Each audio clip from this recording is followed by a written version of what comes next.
Project X. X marks the spot. XO, XO, Xmas, X-ray, Y equals mx plus b, SpaceX. Fellow members and guests, the last time I spoke with you, it was about space. I talked about our international hotel in the great big unknown, the International Space Station. Today I'm going to talk to you about one of my favorite companies, a company that is innovative beyond its years, a company known as SpaceX. And I'm going to use visual aids to help me along the way. Just a little background on this company. It was founded in 2002 with the mission to revolutionize space exploration and technology. Elon Musk, somebody who knows a great deal about success, is the founder and lead designer of SpaceX. He leads a distinguished team of executives and about 3,000 plus employees. The company is the fastest growing provider of launch logistics in the world. It has about 50 plus launches on its manifest, which represents $5 billion in contracts. It is the first private company to return a spacecraft from low Earth orbit and also to bring goods back from the space station. So if we want to look at their footprint across the US, which might help us understand a little bit more about the company, headquarters is in Hawthorne, California. They also have launch services in Vandenberg, California, and also in Cape Canaveral, Florida. They have representative offices, which are these pencils here, in Washington, D.C., Virginia, and also in Texas. And then they have a service and production facility in Texas. So now that we know a little bit about the company, let's talk about what the company does for a service and what they produce.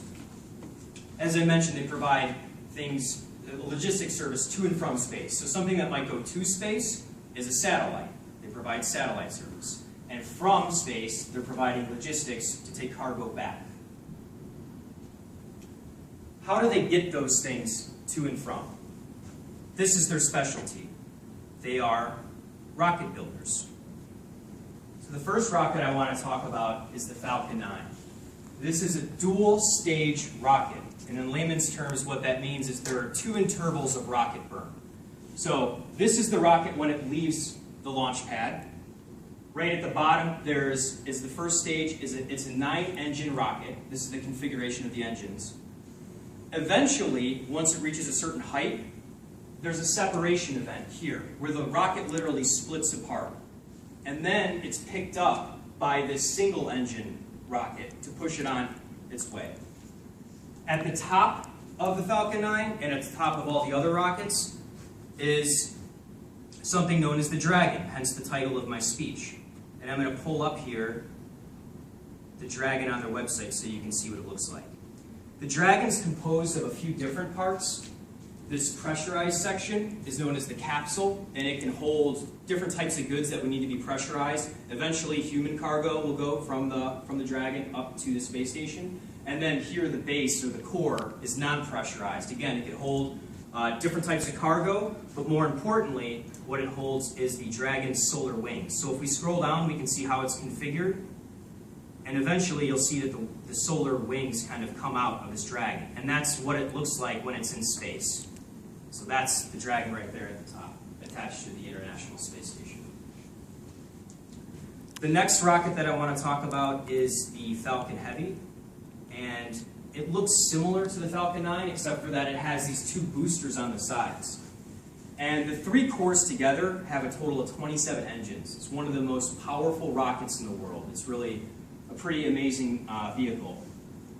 And when this rocket lifts off, all three of the rockets are firing together at full thrust. Shortly after takeoff, this middle core powers down, and then these two boosters separate off from the rocket, and the middle core will power back up and take it even further up.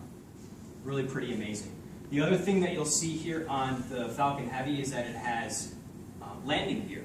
So my next and final slide talks about another part of the mission of SpaceX is for reusability and sustainability.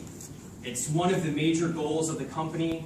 There's absolutely no way that space exploration and travel will be successful if they don't figure out how to do this. And I'm going to play a video, and while I'm playing the video, I'm going to talk through the financial figures a little bit and tell you why sustainability is so important.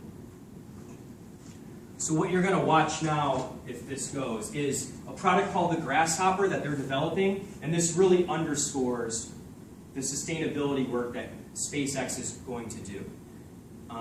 From financially, if you think about it, a rocket is about $54 million. Now, to launch the rocket, there's $200,000 in fuel, and then that represents about less than 0.5% of the total cost. When you compare that to a commercial aircraft, what you see is commercial aircraft also has a multi-million-dollar price tag, but it's used multiple times a day and 5,000 or 10,000 times in its lifetime. So it really pays for itself. And hopefully this speeds up a little bit, but what you're going to see with this video is they've revolutionized this rocket so that it can actually fly up to the height of, I think, the Empire State Building, a little bit higher than that, and it's going to come back down and it can land on the launch pad. So this is something that they're trying to do in the future, and it's an amazing feat of engineering. I mean, nobody's ever been able to do something like this before. So in conclusion, I really just wanted to use these visual aids to try to give you guys a better understanding of what this company's doing. It's really amazing stuff. They're a US-based company. It's pretty fascinating. And hopefully you'll learn more about this company as time goes on. And I hope you enjoyed the speech. So thank you.